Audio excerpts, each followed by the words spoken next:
How to fix WhatsApp fingerprint lock not working on iPhone.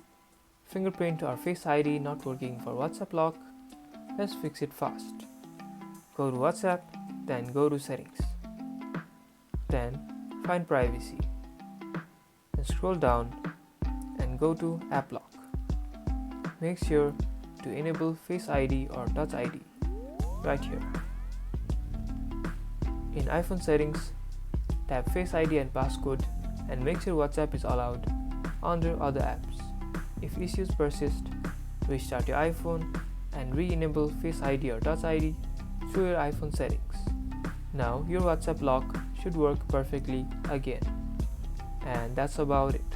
If you guys enjoyed this video or if this video helped you, don't forget to smash that like button and subscribe for more videos like this. Thank you guys for watching and see you guys in the next tutorial.